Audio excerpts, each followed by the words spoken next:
Tonight we're talking about the film that predicted this, these, those, and that. It's the Titfield Thunderbolt, of course, and to celebrate its re-release in 4K, we'll be speaking to the team behind its loving restoration. We'll also be talking about the film's impact, where its predictions hit the mark and perhaps where they didn't, and we will be taking a deep dive into the railway that inspired it all, the Talyllyn. Everyone, welcome to tonight's Rail Natter.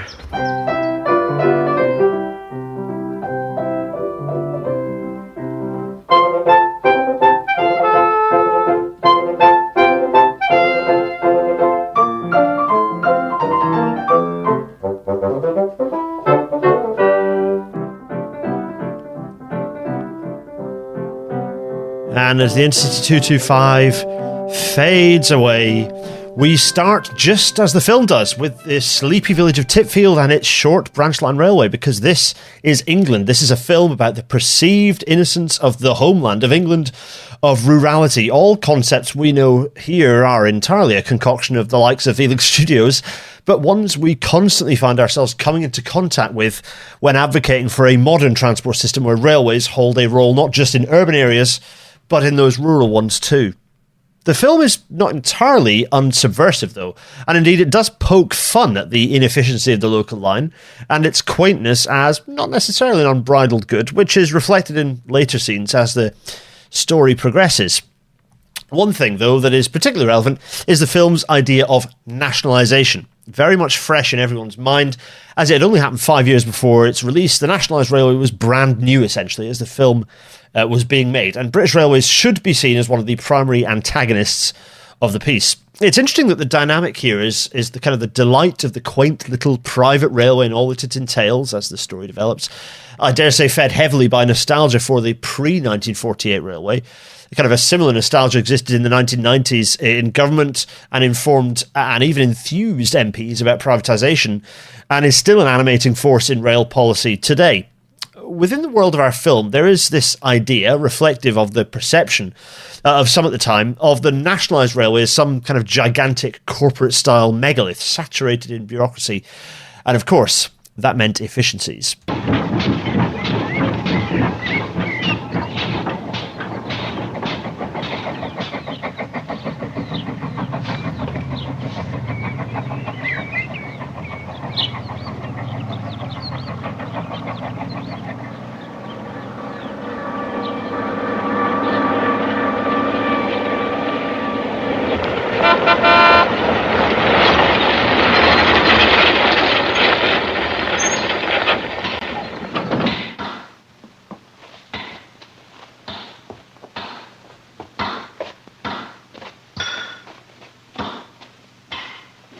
My. So they let you have her on loan, eh? We've bought her. Railways had it? Closure notice went up this morning. At last. Ah, that's just the beginning. 5 years from now and they'll be calling this place Piercetown. Because the central premise of the story is that British Railways was closing their wee branch line, and though plenty of closures had been happening up to this point, I think Titfield Thunderbolt really prefigured the response in the national psyche a full decade before Beeching ripped the heart out of English innocence, in the minds of the rural elites at least.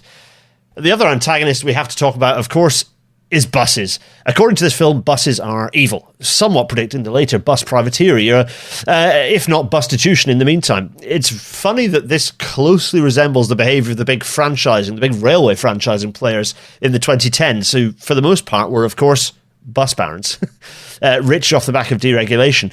It also second-guesses the relentless pace of bus monopolisation that was accelerating through the 1950s into the 1960s prior to the formation of the National Bus Company, albeit only in maybe a couple of sideways lines. Anyway, ducking and diving between the two antagonists are our little Titfield crew, who we'll get into a little more shortly. They are very much an allegory for the preservation movement, particularly the preservation for community use strand of that movement that we frankly see far less of today, mostly because the money is in Santa specials and little else these days. In any case, talk of preservation and restoration usefully takes us to the first of tonight's conversations. Hi, Gareth. Thank you for having me. My name is Jahan Zeb. As you said, I am the technical manager for theatrical and restorations at Studio Canal UK. So I get to dabble in both new films and old films. It's a delight to be able to say that Titfield Thunderbolt has been restored in 4K and was re-released a couple of weeks ago. So how does a project like this kick off? What is the first thing that you and the team have to do? So once we get the green light for a restoration, by that point, I would have researched the materials. And by that, what I mean is you have to find the original camera negative, which is what you're going to restore the film from. So I will research where the camera negative is placed. We have a massive storage facility just not far from Heathrow Airport. Oh, yeah. And we pay them to store all of our videotapes and film reels. Another place where a lot of our films are stored is at the BFI. Oh, yep. So I check where the film is stored. I believe this one was in our own storage. I get it sent to our restoration company. On this film, it was Silver Salt Restoration, based in West London. I get that over to them. Once we have the green light, I can then raise a purchase order and where all systems go on the restoration. So crikey, yeah. So I'm imagining you going through this kind of like Indiana Jones style warehouse, kind of like varying sort of crates of sort of film sort of piled up on all sides. I'm actually, it's not necessarily that. It's probably not that far off the truth. Actually, I've been to some archives like that. Yeah, it's always quite impressive. Yeah, they're massive rooms with tall shelves of just reels everywhere. It's quite impressive. So, what's the eligibility criteria? Like, how do you to what extent do you see some of those choices made about what film? Like, do you get pitches from others? Like, is it that sometimes you think actually that film has been talked about a lot? Maybe we should take the opportunity to actually re-release. What are some of the ideas behind what films get prioritized for restoration? It's a very good question. I think there are lots of different reasons. So I think in our catalog, Studio Canal has I believe the third biggest catalog of films in the world. And we do have some obvious films that we know are going to get restored, the Terminator 2s, etc. Don't Look Now, The Lady Killers, another classic Ealing Studios film.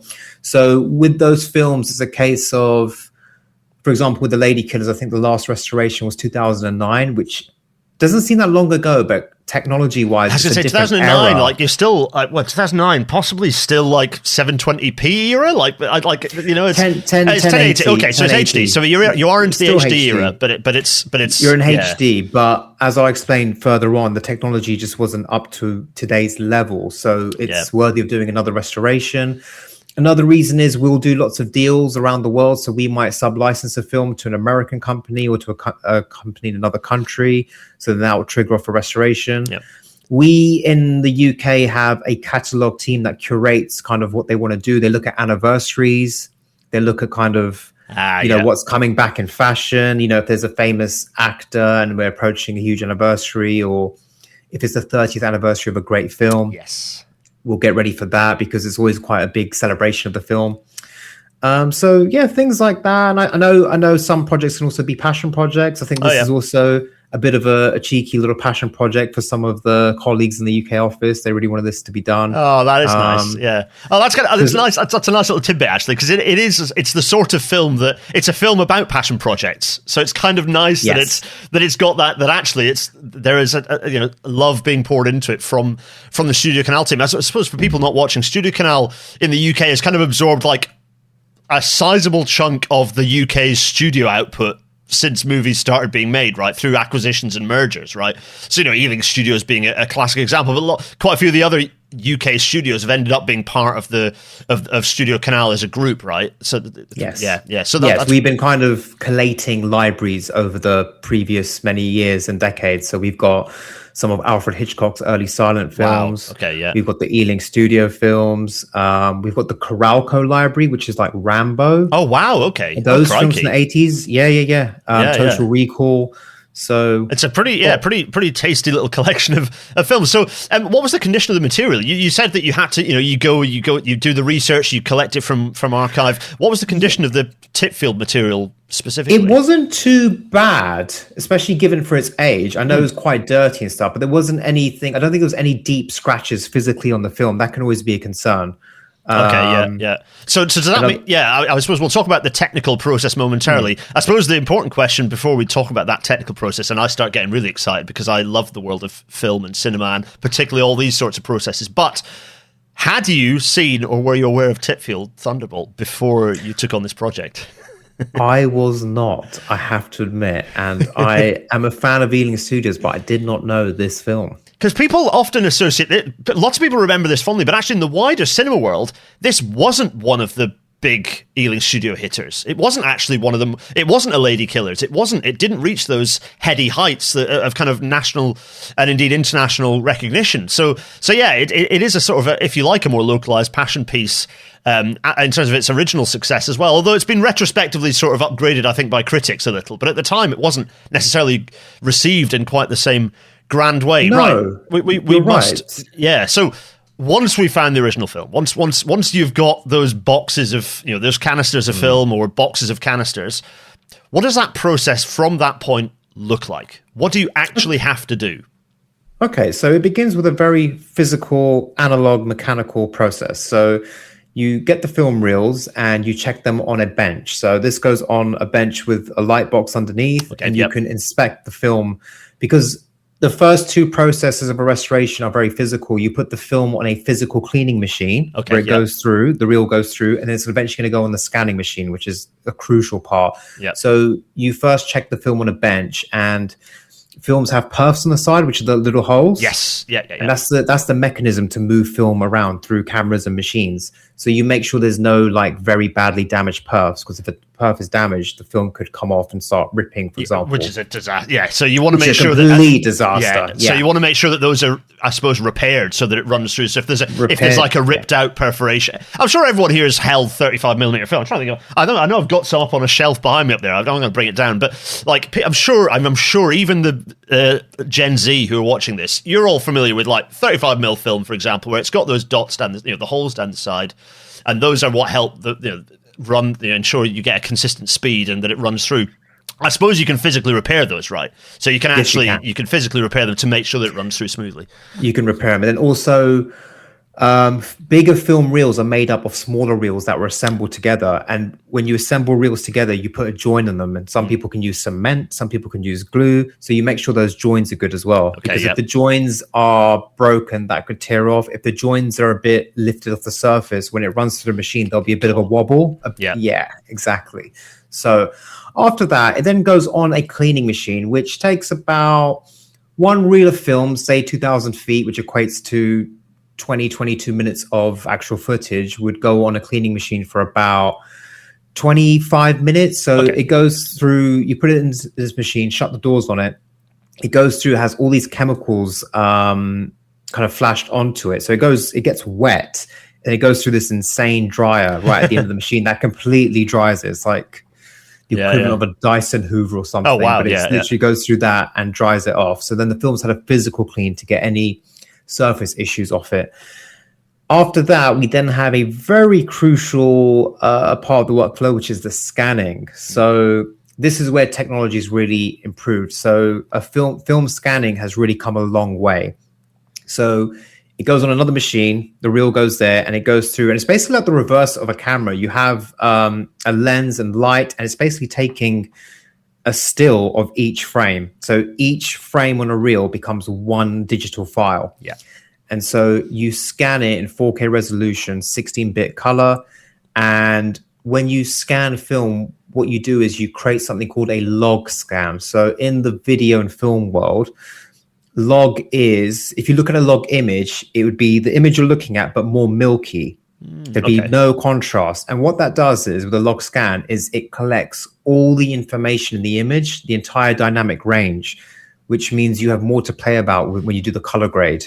Yeah, I was going to say, it's not just that you're basically holding a digital camera over it and taking a snap. It's like HDR almost. You've got a whole range, and it's held in in almost like it's like a huge range of JPEGs compressed into a single file, a single file format, and each of those JPEGs is a whole range of exposures, right? And so you've got brightness, the darkest, all that color information that you're not losing. Out of curiosity, the reel for this. So this was a Technicolor film, right?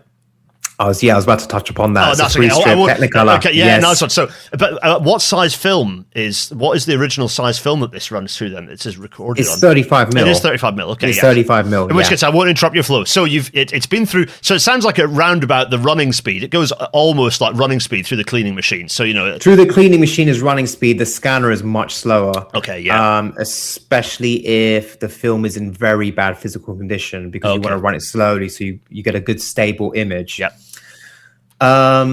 So then once it's been scanned, it goes into restoration, which is where you have it now digitally as all these files, and you run it through software. So you can do an automated pass. We have really good restoration softwares that you can do a soft automation pass, because when you scan a film and you start looking at it, the big issues that you have is immediately you have dirt on the image. You'll have something we call sparkle, which is just the white flecks of dust and dirt that just keep coming up.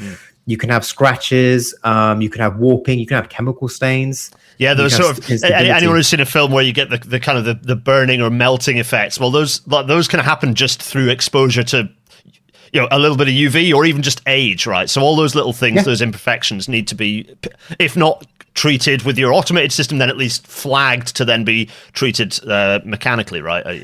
Yeah. So then after the automated system, it will go through a manual process where someone will literally go through every single frame and clean up everything thoroughly.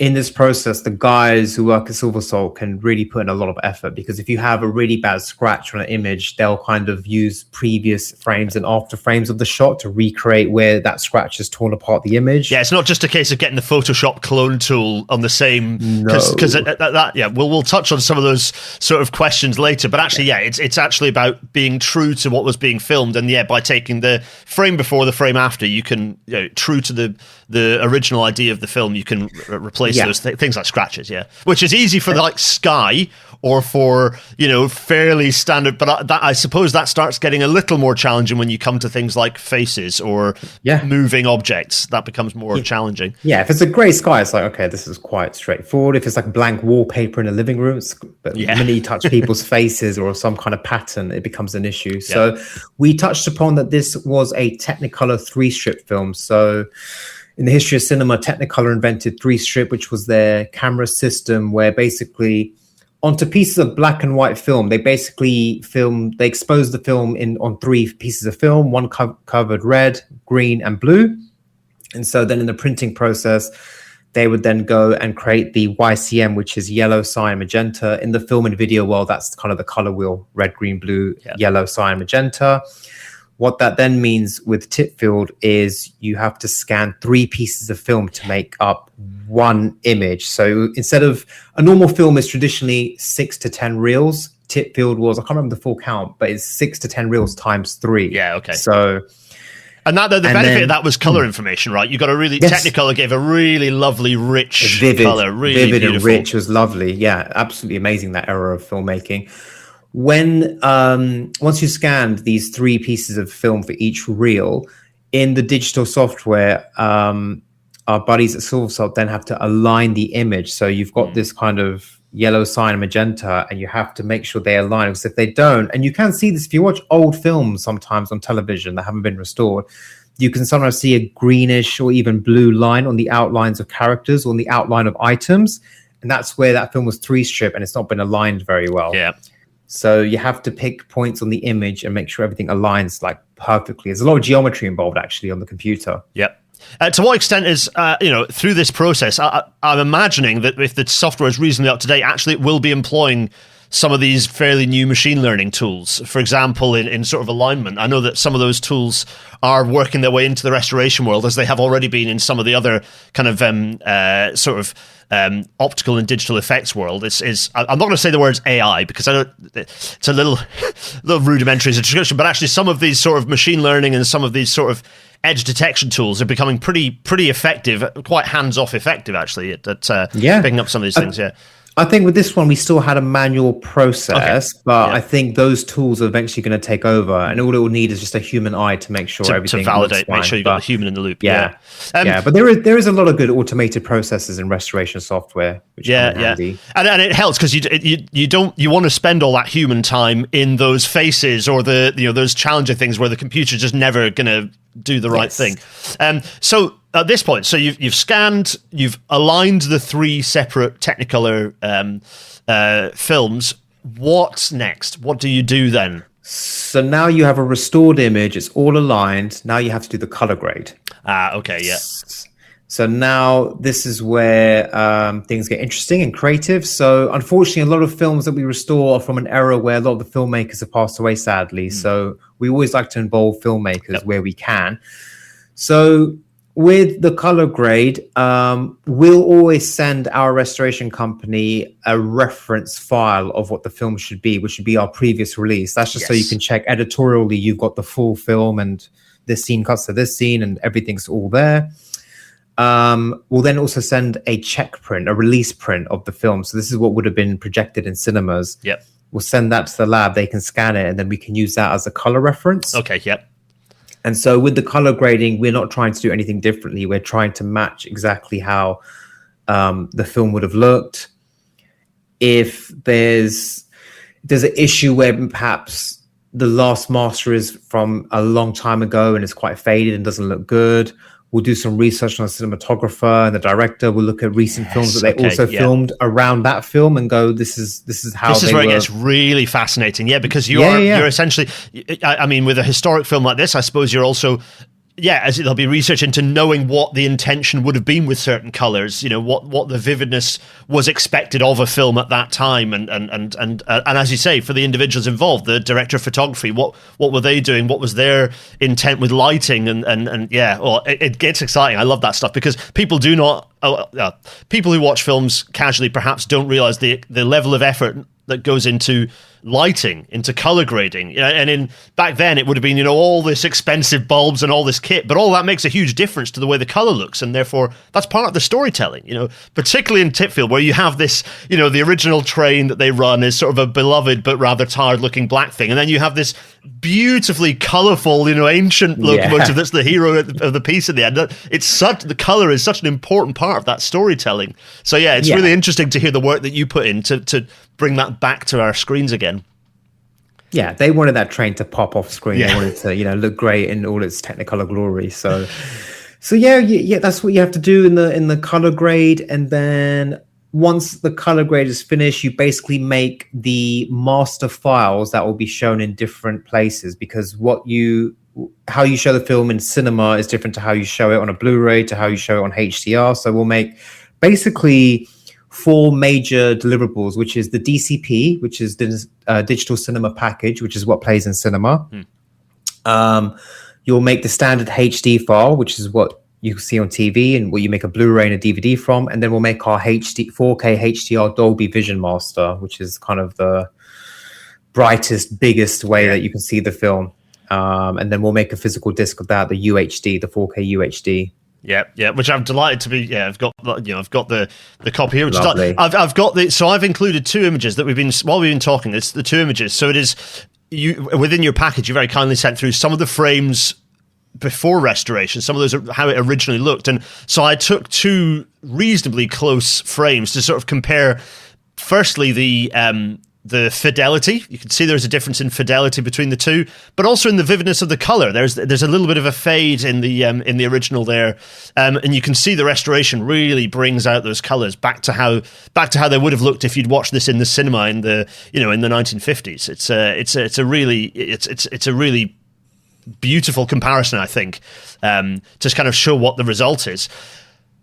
Which kind of brings us to the next point, because you've created those files, but you talked about color and the work that goes into restoration of color and bringing back those original colors. But there's also much more to it than just the color. You talk about where there are scratches or if there's damage that requires restoration, essentially recreation. Where does that line sit between the restoration of an existing work or the creation of something new and potentially distinct from the original artist's vision? How do you establish that line?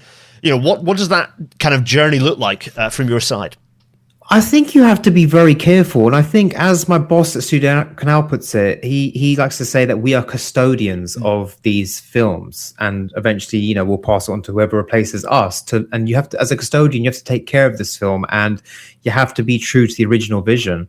And what you think is looks good or doesn't look good is completely irrelevant. So for us, we try not to meddle with anything. I know in some places and other parts of the industry with restoration, some people try to manage the film grain, which is a complete no-no for us. Interesting. Yeah, because people get scared that people aren't used to seeing that much film grain anymore. They're used to cleaner, modern images, and it's like, no, this is how it's meant to look. Yep.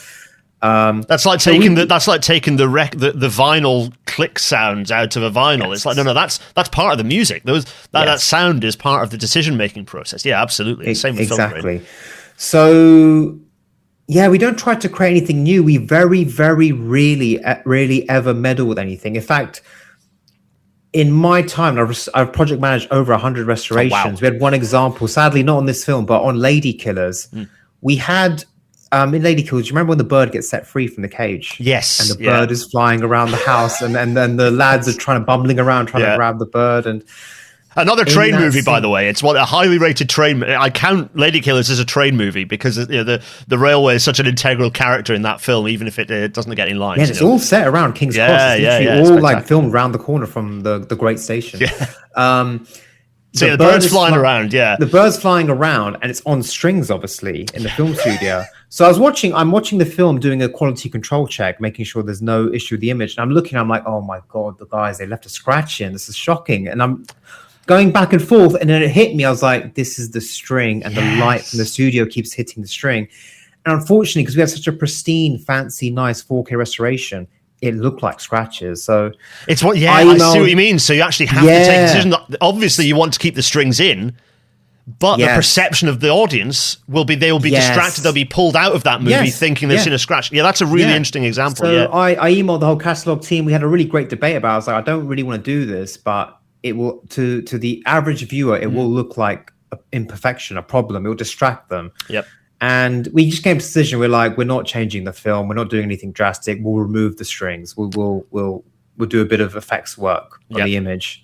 So that was one time. And then when we work with filmmakers, we've had them make changes to their film, which interesting. The old George Lucas moment. Yeah, that's it. Yeah. Yeah. And I think actually we did Flash Gordon back in 2020. Ironically, involved more strings. It's in that because they're the end. And the director wanted the strings to be removed, so we did that. So we've got a bit of a theme with strings. I remember on Don't Look Now from 1970s, Tony Richmond was a cinematographer, and there were some shots in the film where he was like, "Yeah, no, I didn't expose this the way I wanted, and let's do it. Let's up the brightness here, lower the contrast here." And I sat back, I was like, "It's your film." But it's interesting. There is, I suppose, to kind of summarize that, there is no easy answer. There is no easy answer of, there's the line, happy days, there's the line, that's restoration, that's creating something. There is no neat line, and it sounds like there's always an ongoing narrative, an ongoing story about what that looks like, and it changes, not just from film to film, but potentially from scene to scene, depending on what's actually happening there. Jahan Zeb, that has just been an absolutely fascinating conversation. Really, it's a lot of love has been poured into this restoration, and I hope people who are watching it will really enjoy it. Thanks so much for your time. Me too. Thank you so much. You can watch both interviews in full without any edits. You can watch both interviews in full, unedited, in the Patreon for those £5 above supporters. The class politics at play in the Titfield Thunderbolt are interesting, given the you've got the harmless and bafflingly rich eccentric propping up the bar and later the railway, the descendant of the man who built the line, the squire, the town clerk. We'll talk more about Mr. Blakeworth in a minute, and the curate. A not insignificant nod to the Reverend Audrey. A visitor to Tarlin and famed for his railway series, including a certain impertinent little blue locomotive. But also, of course, to the widespread links between the clergy and the railways, both in enthusiasm, but also professionally, given the scale of the workforce of the railways and the links to, for example, the Quakers in the North East and the Midlands. And of course, the true hero of the piece, by far my favourite character, is Dan, the Welsh working class hero who also, by the way, is a plate layer, a P-way guy. In any case, the whole thing is beautifully played by all involved. You have these regular moments. I think one of my favourite moments is in the bar when they concoct this plan. You have Valentine egging on the curate, the Reverend, who is, if you like, the kind of the well-to-do railway nerd who's learned it all through books and is extremely autistic about it all, versus the working man who's actually worked the railways and knows them through working on them for a career. And this conflict is a fascinating one that is played out delightfully. It really is delicious. Of course, we also have our officious ministry officials. It's restore your railways all over again. There are discussions back and forth about what merits this railway might or might not have. For a moment, all seems lost before an impassioned speech by the Squire, channeled impeccably by John Gregson. In recommending that they should be granted.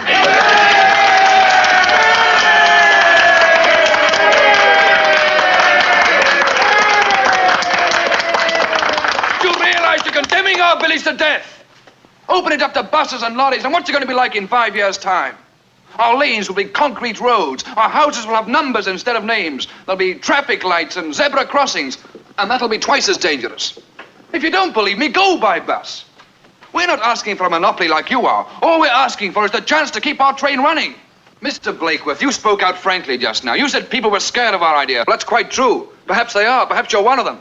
But give us a chance and we'll prove we can do it. Just give us this one chance, sir. It means everything to our village. Besides, we want to run the railway. Bravo! Bravo!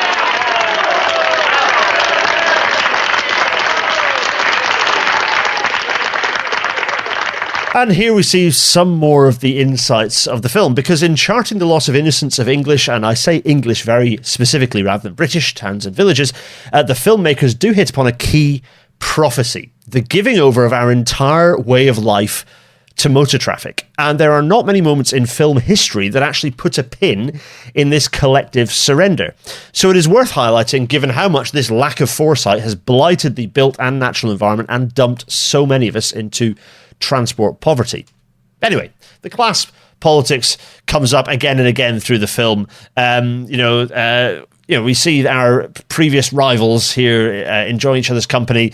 Dan is regularly late and dishevelled. There are 2 days of kind of shenanigans as they get the railway up and running. They have constant battles between different working class men. Dan appears to be killing all of the wildlife within a mile radius of the railway.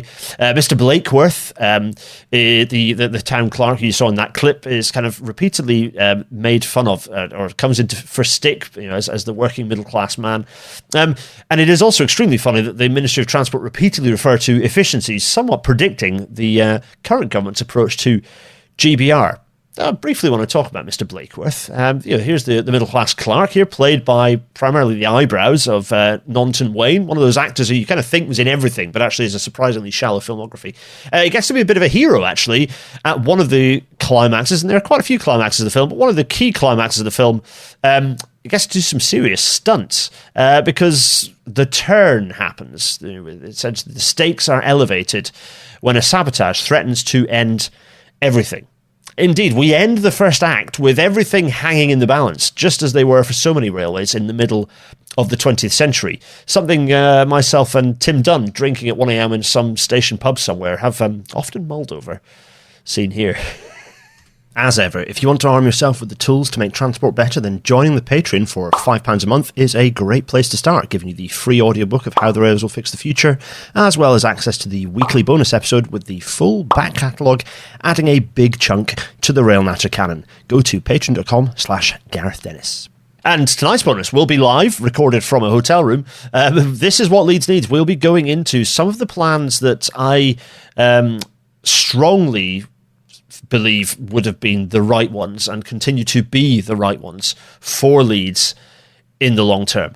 And no, that does not involve a T-shaped station. It involves going underground. Luke, an absolute delight to have you along. Luke Ryan from the Tyler Llyn. First of all, Luke, before we press ahead, tell us who you are and what you do at the Tyler Llyn. What don't I do? I'm Luke. My day job, I do all the social media, videos, graphics, photos, everything you see online coming out of the Tyler Llyn Railway is usually from me or my friend Matt, who helps me. But volunteer capacity. I'm a pass cleaner, so firing. I'm a guard. I'm a station master. I do a lot. Yeah, I was going to say, here you are hanging off a Hunslet diesel as well on your way up, carrying an old Jeep on kind of up the hill as well. So it's a fun day. Yeah, all manner of things. That kind of, for me, kind of sums up the Tallaght quite nicely. But I suppose for people who are not familiar, briefly, what is the Tallaght Railway? We are a 2-foot 3-gauge, narrow gauge heritage railway, the very first in the world, but we'll come back to that. We run through the stunning, Eryri Snowdonia National Park from Tywyn to Abergynolwyn in northwest Wales. Absolutely, it is stunning. It's near my folks live near there. It's the second nearest. Actually, that's not true because we've got the Radar as well. My parents live in Mid Wales, and we're positively surrounded by little railways, and it's an absolute delight. There's we've got Corris, we've got Radar, and of course Tallaght as well, which is marvelous. So right. The reason we're talking about this is because of this kind of, the connection between Titfield Thunderbolt and the Tallaght. But briefly, there has been this 4K restoration. I'm here holding the kind of the box, which is very nice. Thanks, Studio Canal. But how have you been involved with this new release of the original film?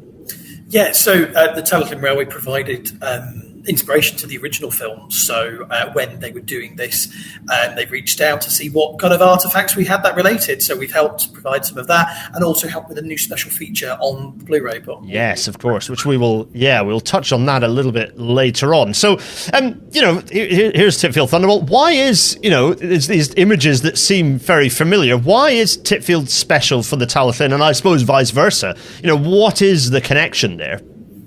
So the screenwriter Tebby Clark visited the Tallaght in its very early days and was slightly baffled to see a poster saying "volunteers wanted" on the trains. And then he came up with the idea for the film there of a small community keeping the local line open. And he conveyed with the volunteers and the managers of the railway at the time to figure out all the little stories that occurred here, which end up in the film. Yeah, absolutely. And it's a delightful, Titfield Thunderbolt is a delightful story, but so too is the story of the Tallaght. So I thought maybe it'd be worth whizzing through a bit of the history of the line. Do stop me at any moment where you've got fun extras to add in, Luke. But I thought, I'd hammer through a bit of a quick history, which, we start in amongst the hills, the kind of Cambrian hills at the southern end of what is now Eryri National Park. Snowdonia for the sasses who might be less familiar with its appropriate and correct name. Bryneglois, there's a slate quarry and a mine that sort of starts working from the 1840s in a pretty major way. So substantial workings from that point. But it's all, it's pack horses, it's using the tracks that are there now. It's a very slow, kind of not hugely industrialised affair, relatively speaking. You'll notice in this picture, though, that there are some rails. Actually, local mine tracks probably were being put in from this point. So from the 1840s, as anyone watching RailNatter knows, railways started in the UK from the 1500s. And so railways were being employed right from the outset up in the mine complex and the quarry complex. However, the Americans decided to start shooting, the USians decided to start shooting at each other. And in 1864, we had the US Civil War. Now, this did a number of things. One of the key ones was that it massively interrupted cotton supplies. And so those supplies thinning for the massive and extremely lucrative northern mills in England resulted in a need for those mill owners to diversify to maintain their kind of asset portfolio, essentially, in modern parlance.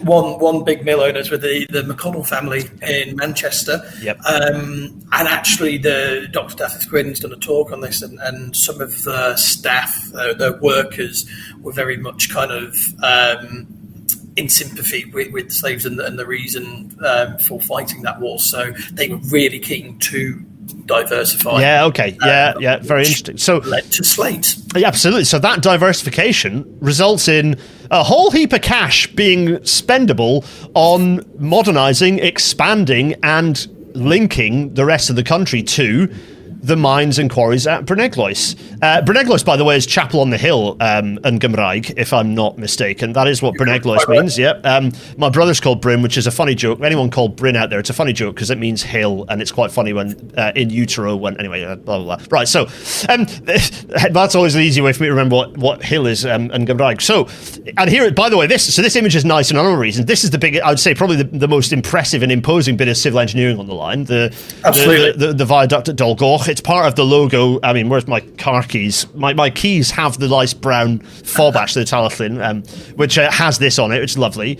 with the little train rolling over the top. But also, this image is quite important because I think it's the earliest photo of the railway as well, right? So it's around 1867. We've dated it to thereabouts. Yeah, so that's 2 years. Earliest one we have. So 2 years after the line opened, notable that there was steam locomotive operation 2 years after opening, which is very interesting. The loco arrived a year before that. Interesting. So the line opened. So the railway opened in 1865. Was horse and sort of mule worked for the first year of operation. Well, I suppose uniformly worked by pack horse, right, until the first steam locomotive arrived in 66. No. So the pack horses would have taken the slate down the old route. Oh, I see. Okay, understood. The tramway linking the quarry to the railway, which was horse worked. 1865 is when number one Talyllyn arrived. Yep. And it was steam hauled steam from the start. From the outside. Okay. Yeah. Very start, taking the full and the empties back. So steam narrow from the beginning, and it's I know you're about to tell me that its purpose was pretty diverse, but by and large, as a primary enterprise, it was bringing slate down the incline from the mines and quarries, linking into the Talyllyn, kind of close to and above Abergynolwyn, which we'll talk about in a minute, the village, and then taking them down the valley to Towyn, to what is now Towyn Wharf, and then putting them onto the standard gauge mainline railway. In fact, I think I don't know whether it's Talyllyn, but certainly around Wales, they didn't transship the wagons. Often they just picked up the wagons wholesale full of slate and actually put them into into mainline wagons, which is kind of there's some fun images that you can find online of kind of that, which is quite fascinating. A bit further north than the TR. Yeah, I think you're right. That was some of those northern the northern lines, the sort of the Welsh Highland perhaps. That was doing that, and the Blaenau Ffestiniog line where that was happening. But anyway, it's quite interesting to see it's slate being one of the great Welsh sort of outputs. Yeah, it's interesting to see the different ways they did it. Anyway, so down Stone Wharf, but that wasn't the end of the story, because there was quite a diverse use of the line, and the key thing you've told me, Luke, is actually right from the outset, it wasn't a side effect. We're talking about the 1860s. The mixed traffic usage of railways was well established by this point. Railways, the modern railway, was a very well understood technology when this was being built. So, we look here, the picture of Abergynolwyn is interesting because, well, it was Luke, you were telling me that actually it was the hub of the railway for a long time from its start. Yeah, because Abergynolwyn village was a very small hamlet. The McConnells took over the quarry and they built Abergynolwyn village out. If you look at Abergynolwyn village, houses are Manchester and Lancashire architecture. Ah, yeah, okay, but in slate. It's really odd. So Abergynolwyn is where all the quarrymen lived and worked, and the incline house in the picture there, that fed, because the station was a little bit out the village, through railway fashion. They had a direct link with a rope-worked gravity incline to take coal, fish, food, livestock up and down the railway into the hub of the village. We think that's the only example of a rope-worked incline serving a community as well. Fantastic. So it was, you have lots of evidence of what that incline moved. You're saying that it moved all sorts of stuff. You're saying Lincolnshire sausages and Whitley fish. We've got the some of the later goods books still, but you can imagine those things coming to the main line at Towyn, go to the wharf station and get sent up on a Talyllyn train to Abergynolwyn, and they can enjoy the delights of Whitby fish in Abergynolwyn in the 1850s. It's brilliant. Absolutely brilliant. So it enabled. Yeah, absolutely. But a key point here is that, given that this is the 1860s, talk about the fact that the modern railways well understood, this was a passenger line from the outset. It wasn't that it was a useful side effect to pop some carriages on. It was the first narrow gauge railway, we think, in the world. I will always say we think until someone proves us otherwise.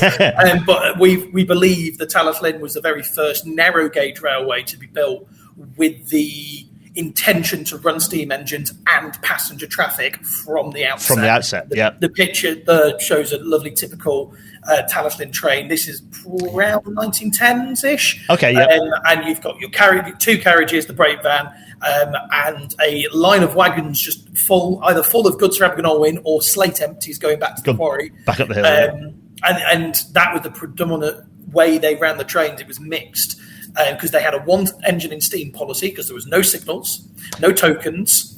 If you only have one engine in steam, you can't run into anything crash anything else into it. Yeah, exactly. Unless, so long as you've secured the brakes on anything you've parked at the top of the hill, of course. Yeah. So the line had two locomotives. This is number 2 Dolgog, 4 coaches, the brake van, and then 100 wagons.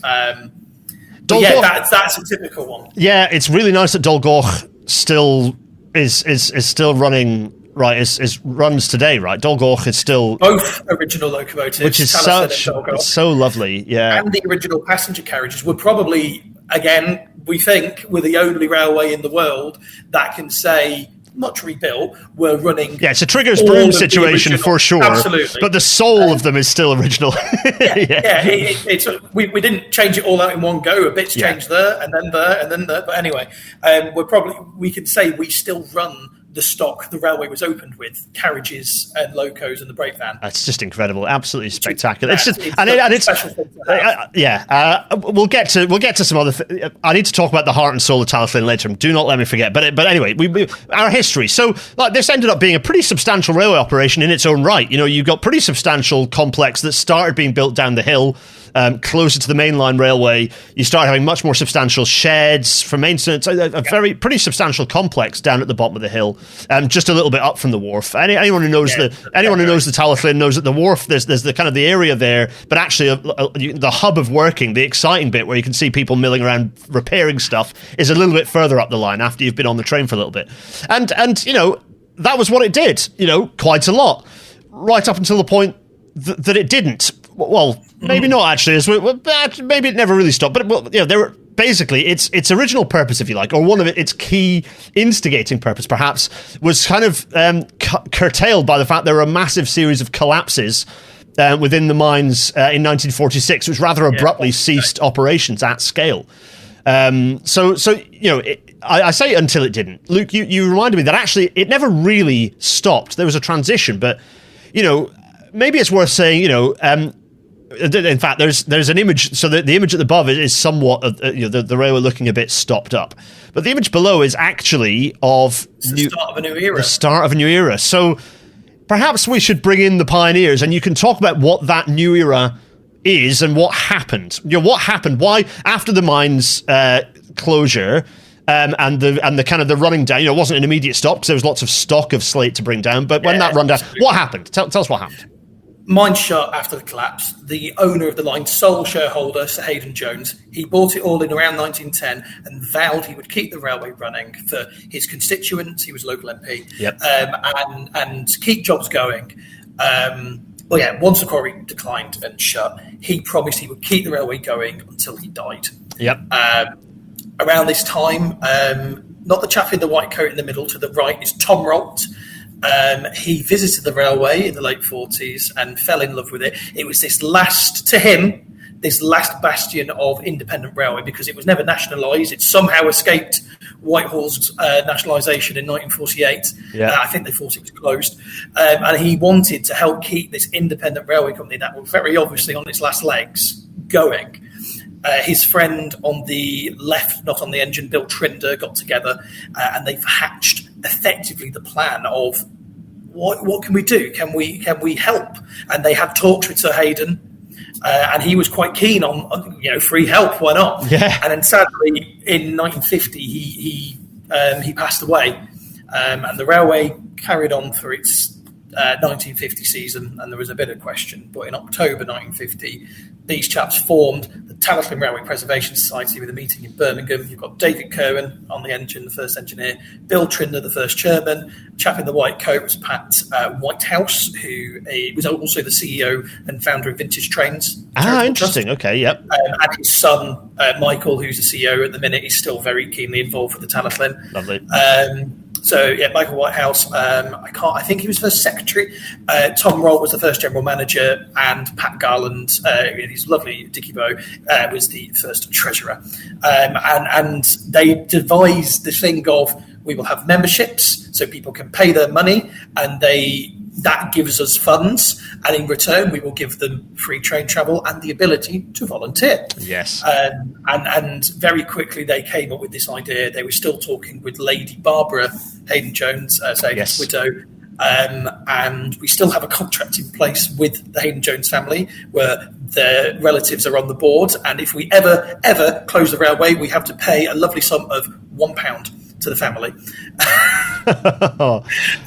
She gave us the railway in February 1951. Yeah, absolutely. What's delightful about this image, I'm so glad you sent me this one through, because these characters look remarkably familiar to people who've watched Titfield Thunderbolt. There is a deep familiarity. I mean, it's no coincidence as well that the relationship of the Reverend Audrey with railways, and therefore the inclusion of the clergy within Titfield Thunderbolt. There are these links between the film and the railway that are not coincidental. The fact that the main working class character, the working class hero of Titfield Thunderbolt is, I mean, I'm going to use rabbit ears, Welsh. There is a supposedly, I believe, a Welsh accent in there.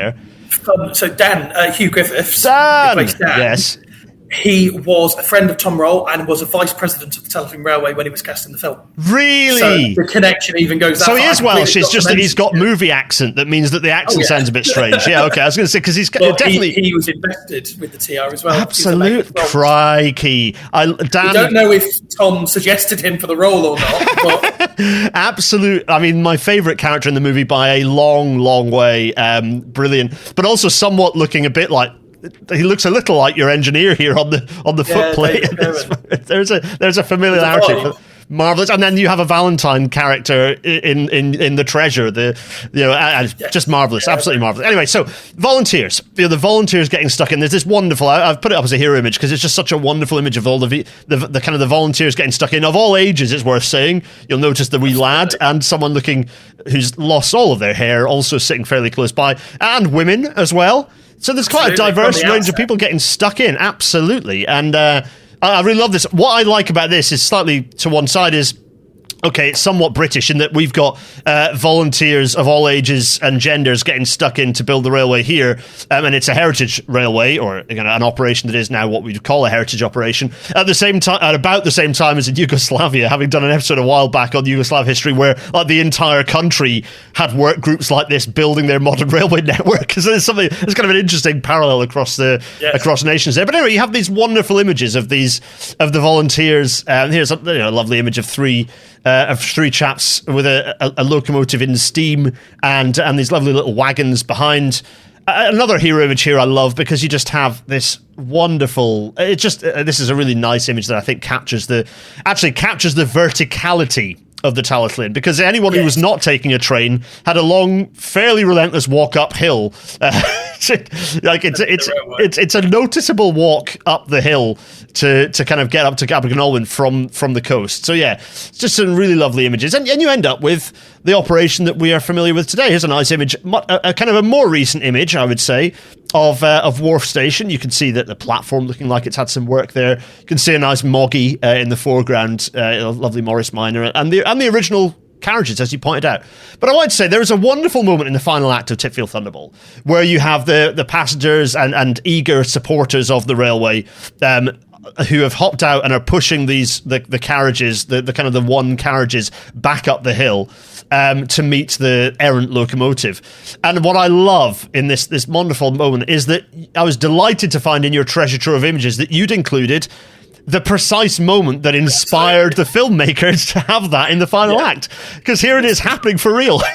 Yeah, this was on the opening day for the Preservation Society, 14th of May 1951.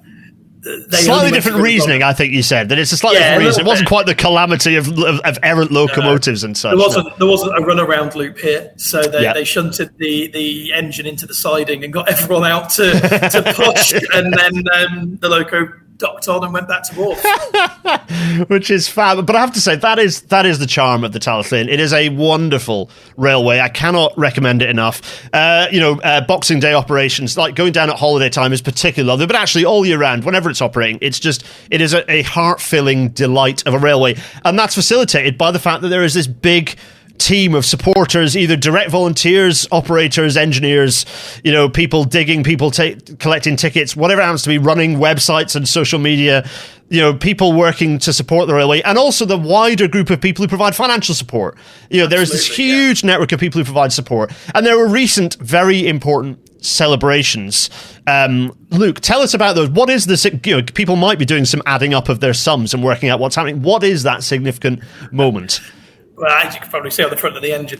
Yes, exactly. This year's our 70th anniversary of becoming the world's first preserved railway, 14th of May 1951. And this was taken, I think, on the 15th of May 2026. Marvellous. At the start of our big celebration gala we had earlier this year. But we're celebrating all through the year with some extra special events.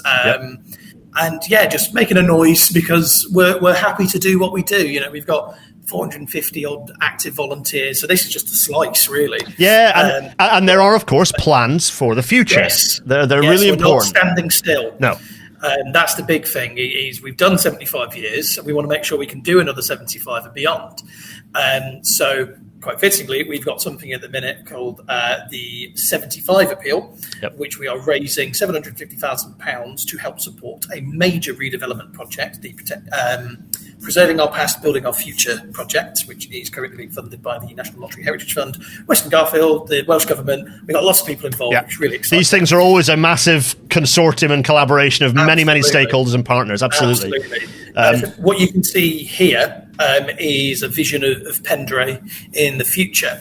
The original loco sheds and carriage sheds, they are remaining as they are. They will be kept lovely and historic, but part of the project will be making sure that they will survive better, some help with the roof, but also making a new exhibition space to the left of it, where the current mess room is. There'll be a nice visitor experience. You can come in and see the workshop. We will have some heritage workshops where people can get involved, new woodworking facilities, new paint shop, and at the bottom right of the image is where we will have a completely new engineering workshop for locomotives, carriages, everything we could need, new mess room facilities, making it more accessible for our volunteers. Yeah, because at the moment you kind of maintain where you store. Like there's a bit of a squeeze of basically squeezing through. If you want to be out the rain, then your ability to maintain is quite challenging. We're using the same workshop that was built in 1867 to maintain 2 locomotives, 4 carriages, a brake van, and some wooden wagons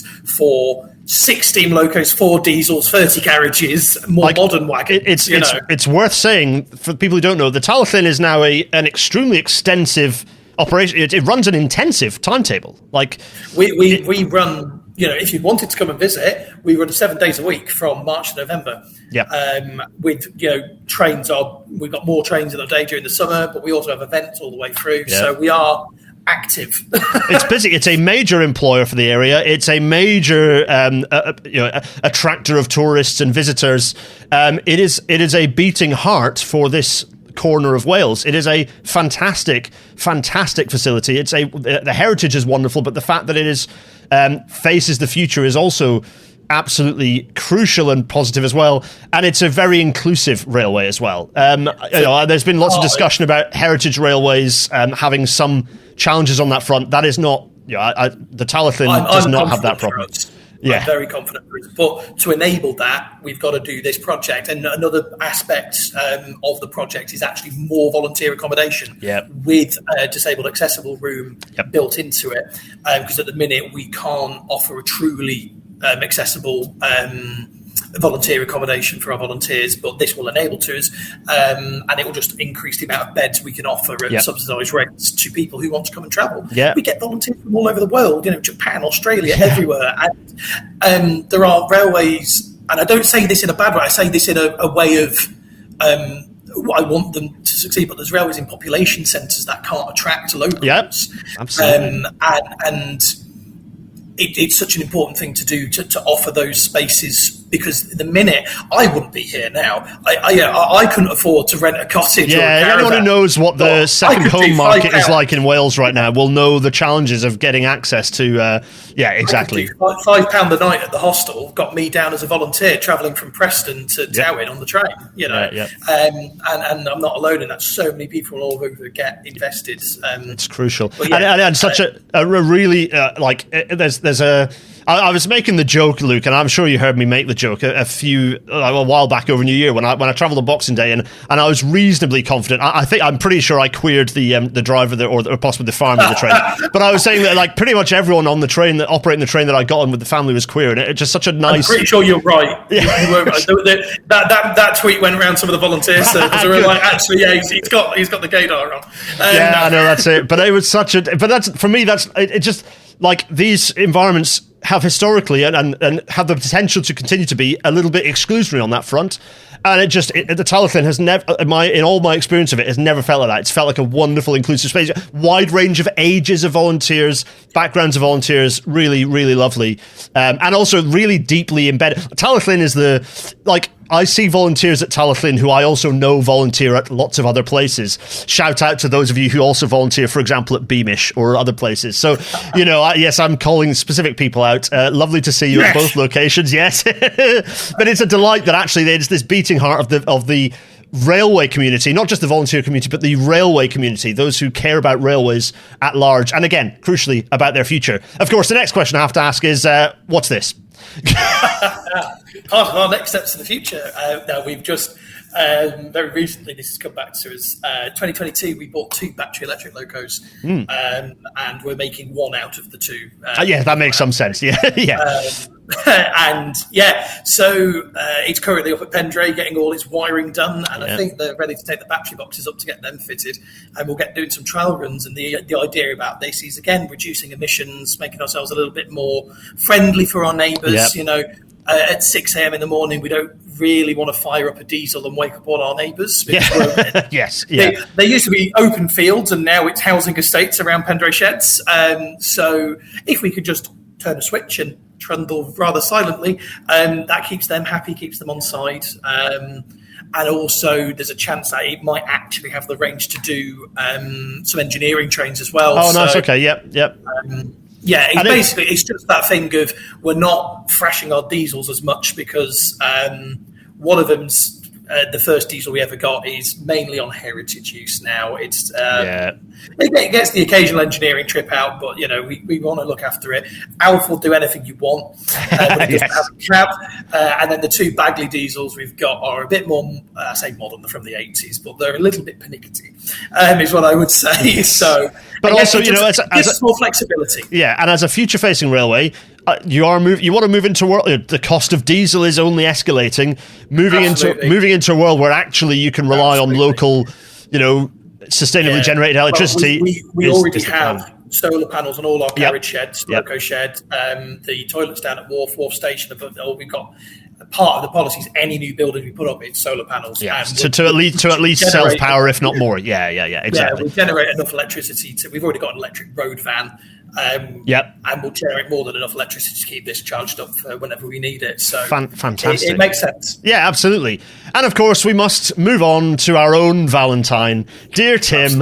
To point out here to everyone, this is funny because you've got Valentine's bar on the outside because, of course, we do. Tim looking like he's having the absolute bloody time of his life, which he always does when he's at Talyllyn. But also, I just want to point out that he is literally dressed as Valentine.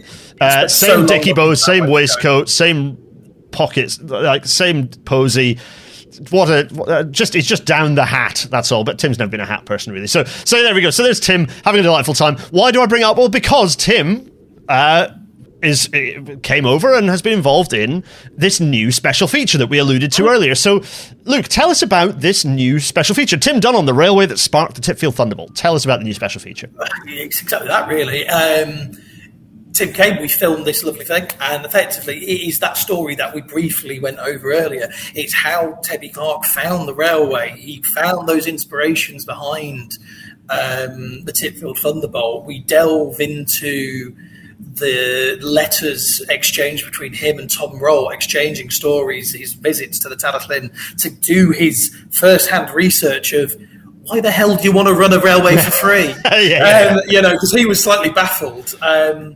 But it's a real deep dive into those inspirations that came from the Talyllyn and how the Talyllyn still kind of embodies the Titfield spirit to this day, and what it means to the volunteers here. Because you can bet you'll hear, Cargo, Squire's not here, whenever we're waiting to get on the train or whatever. The quotes go flying, but it's a really lovely, quite personal piece. What Titfield means to the railway, what it means to Tim, and also just the historic facts behind how it all came to be. Yeah. It's marvelous. So it is available. When you can pick up the new 4K release, it is there for you to watch and enjoy. The last thing I'd say is really probably Luke and I saying in unison, which is that go visit the Talyllyn. There's the best thing any of you can do. Go say hi to Luke. Go visit the Talyllyn. It is a stunning bit of railway. Each little stop has a community of things to do, whether it's coffees, whether it's finding new dogs that are regularly visiting each railway station, whether it's going for the wonderful walks around Dolgoch and the waterfalls, whether it's walking up along the old route towards the mines, whether it's walking the hills above and looking down onto the railway, whether it's looking down from Cadair Idris, or whether it's doing what is possibly my favourite view in all of Wales, which is coming up from Cross Foxes from Dolgellau and looking down at Talyllyn from above the Weavy Road. That view is spectacular in all conditions, and of course within that is you're just aware always that towards Tywyn is the Talyllyn sat there. So Luke, what an absolute delight to have had you along to tell us that story. Thank you so much. To delight in all of this in a film restoration that really is sublime, loaded with extras, here it is, you can get hold of the re-released Titfield Thunderbolt in 4K now, wherever you get your hard copies of stuff. We must, to end, ask though, do our intrepid band of railway volunteers succeed? They've made it! Please.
We end, of course, with the British Rail Class 312, 312 here.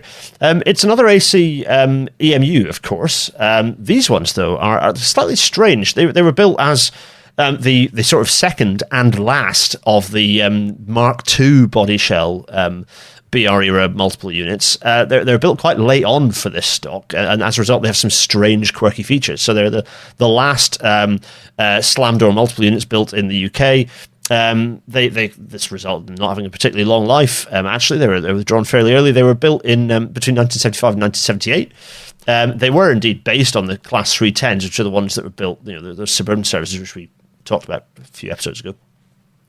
But they were rated for higher top speeds. They were rated up to 90, and they didn't have the nice curvy windscreens. They had the flat windscreens from the very start. The only significant difference was that one of the subfleets was a 6.6 6.25 kilovolt AC overhead for the Great Eastern Main Line and London Tilbury and Southend networks. But other than that, yeah, they're I'd say reasonably unremarkable. Not hugely exciting, but a fetching sort of. I just find the Mark II ones really weird because we're so used to like Mark I stock and then Mark III kind of based multiple units. There aren't many of these, so they do look a bit odd. They look a bit strange. Anyway, the 312s.